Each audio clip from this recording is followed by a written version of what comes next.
Balaca pişikməsi ağlaya-ağlaya gəzir. Hamıdan kömək istəyir. Gülüş, bilmirsən nə olub Məsiyə? Bilmirəm, görəsən nə olub? Gəl gedək, bala dili alaq. Oradakı nağılı oxsaq, bəlkə onda bildik Məsinin başına nə gəlib. Gedək.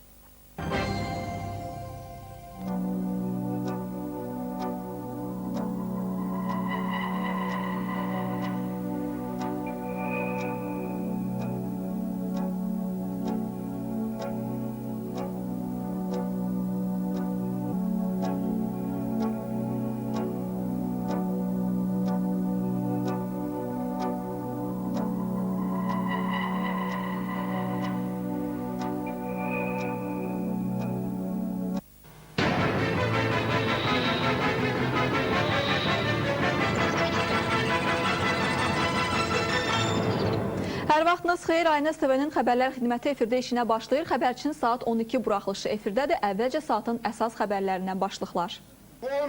Bu gecə Ermənistan Silahlı Qüvvələri Azərbaycan ordusunun mövqələrini avtomat və pulemyotlardan yenidən atəşə tutub. Cavab atəşi ilə qarşı tərəfin hücumu dəf edilib, Azərbaycan ordusu itki verməyib. Prezident İlham Əliyev regionların sosial-iqtisadi inkişafı ilə bağlı yerlərdəki vəziyyətlə tanış olmaq üçün ölkənin şimal-qərb bölgəsində səfərdədir. Səfər proqramına Balakəndən başlayan ölkə başçısı burada xəstəxananın təməl qoyma mərasimində iştirak edib. İran ilk dəfə olaraq uğurla uran zənginləşdirib və nüvə texnologiyasına sahib ölkələr sırasına qoşulub. İran prezidenti Mahmud Əhməd-Necad.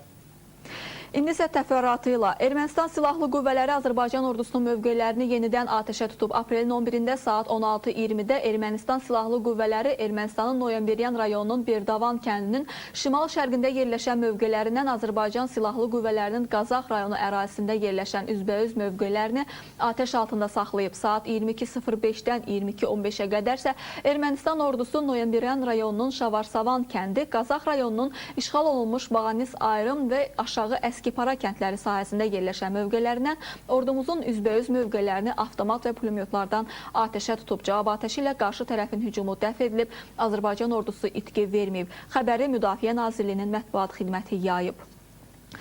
Fransa Azərbaycanın ərazi bütövlüyünü tanıyır. Bu barədə aynısı eksklüziv müsahibəsində Minsk qrupunun Fransalı həmsədri Bernard Fassier məlumat verib. Onun sözlərinə görə yaddan çıxarmaq lazım deyil ki, dünyanın heç bir ölkəsi, hətta Ermənistanın özü də Dağlıq Qarabağın müstəqilliyini tanımayıb.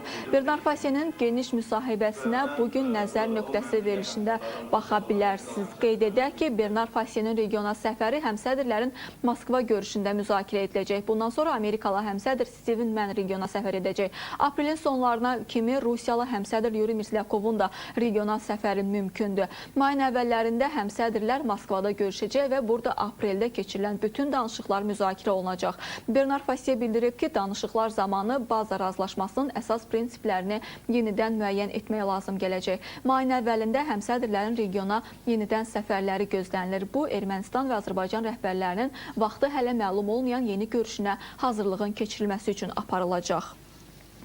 Avropa Şurasının yaz sessiyasının ikinci günündə, yəni bugün Azərbaycan deputatlarının çıxışı gözlənilir. Azərbaycan nümayəndə heyətinin üzvləri Avropa Şurası Parlament Assambleyasının alt komitələrinin iclasında iştirak edir. Bugünkü sessiya çərçivəsində yaxın şərqdə vəziyyət, Avropa Şurasına üzv dövlətlərin ordularında insan hüquqları, həmçinin məhbusların sosial reinteqrasiyası kimi sənədlərin müzakirəsi nəzərdə tutulur. Azərbaycanlı parlamentarlərin Avropa Şurasına üzv dövlətlərin ordularında insan hüquqları ilə bağlı çıxışı gözlənilir. Prezident İlham Əliyev regionların sosial-iqtisadi inkişafı ilə bağlı yerlərdəki vəziyyətlə tanış olmaq üçün ölkənin şimal-qərb bölgəsinə səfər edib. Səfər proqramına Balakəndən başlayan ölkə başçısı indi Zakatala rayonundadır. Daha ətraflı məlumat almaq üçün indi Zakatalaya bağlanırıq. Bizimlə canlı bağlantıda ANS-in bölgəyə ezam olunmuş xüsusi müxbiri Zəminə Əliyeva olmalıdır. Salam Zəminə. Salam Esmira. Buyur Zəminə, prezidentin səfəri ilə bağlı ən ətraflı məlumatı sizdən gözləyirik. Esmira, Prezident İlham Əliyevin regionların sosial-iqtisadi inkişafı proqramı çərçivəsində reallaşan növbəti səfəri Zaqatalada qərarlaşdı və bütün səfərlərində olduğu kimi dövlət başçısı bu səfərində də məhz Dağlıq Qarabağ probleminə əsas diqqəti yönəltdi. Sərhəd qoşunlarına baş çəkən prezident burada da bildirdi ki, ermənilərin Azərbaycan torpaqlarına təcavüzü və etnik təmizləmə nəticəsində torpaqlarımızın böyük bir hissəsi zəbt olunub, işğal altındadır və bu müharibə nəticəsində sərhədlərimiz zəifləmişdi və bundan da ermənilər məharətlə istifadə edərək terror aktlarını törətməsi üçün cəhdlər etmişlər. Bu baxımdan eləcə də Azərbaycan ərazi bütövlüyünün bərpası üçün sərhədçilərimizin üzərinə böyük məsuliyyət düşür və bunu sərhədçilərimiz anlamalı və bütün güclərini bu istiqamətdə yönəltməlidirlər. Qeyd edim ki, Zaqatalada Prezident İlham Əliyev Heydər Əliyevin əkilli önünə abidəsi önünə gül qoyduqdan sonra Olimpiya kompleksinin açılışında iştirak etdi və qeyd etdi ki, bu Olimpiya kompleksi yerli və beynəlxalq yarışlar üçün nəzərdə tutulub. Bu istiqamətdə də tədbirləri gücləndirmək və yeni stadionlar tikmək üçün zəruridir. Prezident İlham Əliyev eyni zamanda burada çıxış edərək dedi ki, Zaqatalların problemlərini həll etməsi üçün bütün tədbirlər görülməkdədir, məktəblər inşa olunmaqdadır. Demək olar ki, son illər ərzində köhnə məktəb burada qalmayacaqdır və infrastruktur yeniləşdiriləcəkdir. Bu baxımdan da Zaqatalada yeni aeroportun tikilməsi mühüm rol oynayacaq ki, bu gediş-gəlişi asanlaşdıracaq və Prezident Zaqatalaya səfərini də məhz diaqnostika mərkəzinin açılışında iştirak etməklə yanaşı məhz aeroportun yeni təməlqoyma mərasimini iştirak etməklə yekunlaşdırdı. Qeyd edim ki, Esmira bir səfəri, yəni burada Balakəni etməklə başlamışdı. Balakəndə mərkəzi xəstəxananın təməlqoyma mərasimində prezident çıxış etdi. Qeyd edim ki, bu 235 çarpayılıq üçün nəzərdə tutulub bu xəstəxana və 2 il ərzində tikilib inşa edilməsi və istifadəyə verilməsi planlaşdırılır və bu da Dövlət Neft Şirkətinin vəsaiti hesabına planlaşdırılır. 13 milyard dollar vəsait ayrılıbdır bu xəstəxanaya. Prezident İlham Əliyev burada çıxış etdi və qeyd etdi ki, yeni infrastrukturlar yaradılması bölgələrin mərkəzlə, yəni bunlar arasında diferensiyanın aradan qaldıracaqdır və ölkənin rifahının yaxşılaşdırması, əhalinin rifahının yaxşılaşdırması və güclü iqtisadiyyat dövlətin yerinə yetirdiyi siyasətin başlıca prioritetini təşkil edir və prezident qeyd etdi ki, milli azlıqlar baxım probleminə də burada toxundu. Dedi ki, Azərbaycan bu sahədə nümunə ola bilər və istəyərdim ki, biz prezidentin bu barədə dediklərini dinləyək. Çünkü her bir insan, her bir vatandaş onun milli məsuliyyətindən asılı olmayaraq bizim üçün əzizdir, doğmadır və eyni hüquqa malikdir. Və bu baxımdan Azərbaycan dünyada bir nümunə ölkə ola bilər. Və bugün biz görürük ki, müxtəlif ölkələrdə milli zəmində, etnik zəmində, dini zəmində xoşagəlməz hadisələr baş verir. Müəyyən parçalamalar baş verir. Dünyanın ən inkişaf etmiş ölkələrdə də bu xoşagəlməz hadisələr müşahidə olunur və bu bizi çox narahat edir. Çünki bu tendensiya çox təhlükəli tendensiyadır. Sivilizasiyalar arasında diyalogdan söhbət gedir, amma praktikada, həyatda biz tam başqa mənzərələr görürük. Esmira, mən qeyd edim ki, yəni prezident burada da bir daha vurğuladı ki, bizim dövlətin gücü məhz çoxsaylı xalqların bir ailə kimi Azərbaycanda yaşamasına nail olmaqla müəyyən olunur. Və prezident İlham Əliyev elə bu nikbin notlarla da Zaqatalaya səfərini yekunlaşdırdı və Qaxa yollandı. Qaxa burada bir neçə tikili açılış mərasimlərində iştirak edəcək, sonra bu Şəkidə səfərini davam etdirəcək. Bildiyiniz kimi burada konservi, kərpiç zavodlarının açılış mərasimində Şəki İpək kombinatında istehsal prosesi ilə tanış olacaq və bununla da regiona, şimal-qərb bölgəsinə səfərini yekunlaşdıracaq. Bu qədər Esmira. Çox sağ ol Zəminə, ətraflı məlumata görə təşəkkür edirəm. Xatırladım ki, bizimlə birbaşa bağlantıda Zəminə Aynisin bölgəyə ezam olunmuş xüsusi müxbiri Zəminə Əliyeva idi. O, prezidentin şimal bölgəsinə səfəri ilə bağlı ətraflı məlumatları çatdırırdı.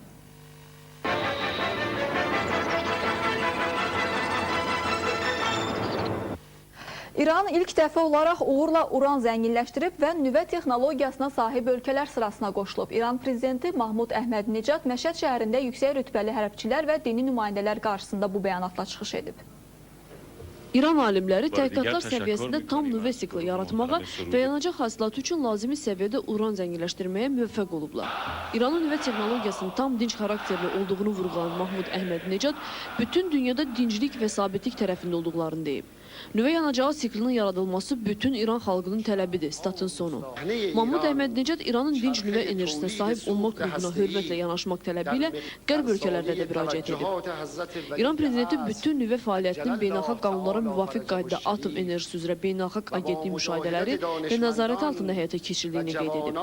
O, İranın bundan sonra da beynəlxalq təşkilatın nəzarəti altında nüvə fəaliyyətini davam etdirmək niyyətində olduğunu deyib. Mahmud Əhmədinecaddan əvvəl çıxış edən İranın nüvə proqramının başçısı vitse-prezident Qulamza Ağazadə bildirib ki, hazırda ölkədə 110 ton uran qazı istehsal olunub ki, bu da növbəti zənginləşmə üçün sentrifuqlarda yerləşdirilir. Qulamza Ağazadənin sözlərinə görə İran ilin sonuna dək uranın zənginləşdirilməsi üçün 3000-ədək sentrifuq hazırlamağı planlaşdırır. İranın kütləvi informasiya vasitələri isə aydınlıq gətirərək xəbər verir ki, bu ölkənin rəhbərliyinin bəyanatı Tehranın nüvə silahının hazırlanması və ya nüvə reaktorlarının işlənməsi üçün kifayət qədər yanacaq hasil etmək imkanına malik olduğu demək deyil. Bunun üçün İranlılara millərlə sentrifuq gərəkli olduğu qeyd edilir.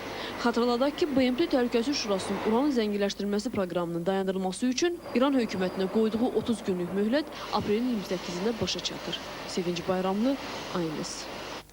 İranla Azərbaycan arasında əldə edilən razılaşmaya əsasən iki ölkə arasında viza rejimi sadələşdirilib. Yeni qaydaya görə Naxçıvanda İranla 45 kilometr sərhəd ərazisində daimi yaşayan sakinlər çoxgedişli viza ala biləcəklər. İranın Azərbaycandakı səfiri Əfşar Süleymanı deyir ki, viza rejiminin daha da sadələşdirilməsi üçün ölkəsi həmişə hazırdır.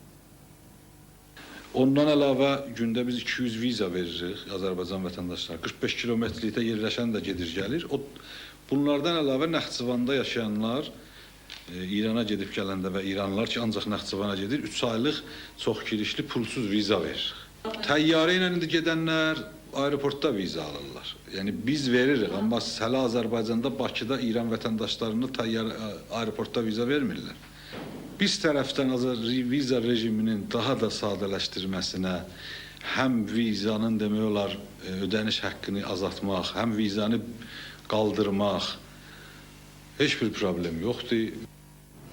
Xəbərçiyə baxırsınız. Lirik Lənkəran magistral yolunun 48-ci kilometrində torpaq sürüşməsi olub. Nəticədə yolun bir hissəsi uçmaq təhlükəsi altında qalıb. Buna baxmayaraq magistral yolda hələ ki avtomobillərin hərəkəti dayanmayıb. 43 saylı Yol İstismar İdarəsinin rəisi Elxan Əliyevin sözlərinə görə sürüşməyə səbəb yolun aşağı hissəsində qrunt sularının üzə çıxmasıdır. İndi hərəkətin normal bərpası üçün həmin istiqamətdə işlər görülür. Qeyd edək ki, bu zonada torpaq sürüşməsi halları tez-tez müşahidə olunur. Mütəxəssislərin fikrincə buna səbəb kökləri ilə torpaq sürüşməsi hallarının qarşısını alan ağaçların kütləvi şəkildə qırılmasıdır.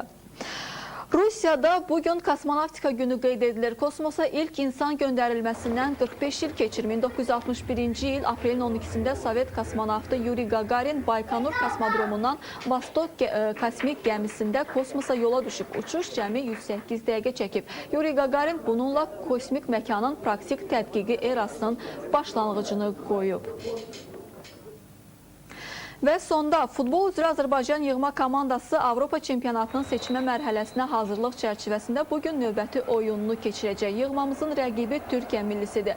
Tofiq Bəhramov adına Respublika stadionunda təşkil olunacaq matçın gərgin keçəcəyi gözlənilir. Çünki Türkiyə yığma komandasının baş məşqçisi Fatih Terim Bakıya əsas heyətə ciddi iddiası olan futbolçularla gəlib. Oyun axşam saat 8-də başlayacaq. Bu ölkələrin gənclərdən ibarət yığma komandalar arasında matç isə saat 15-də Şəfa stadionunda təşkil olunacaq. Saat 12 olan xəbərlərimiz bu qədər, hələlik.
təkliflərimiz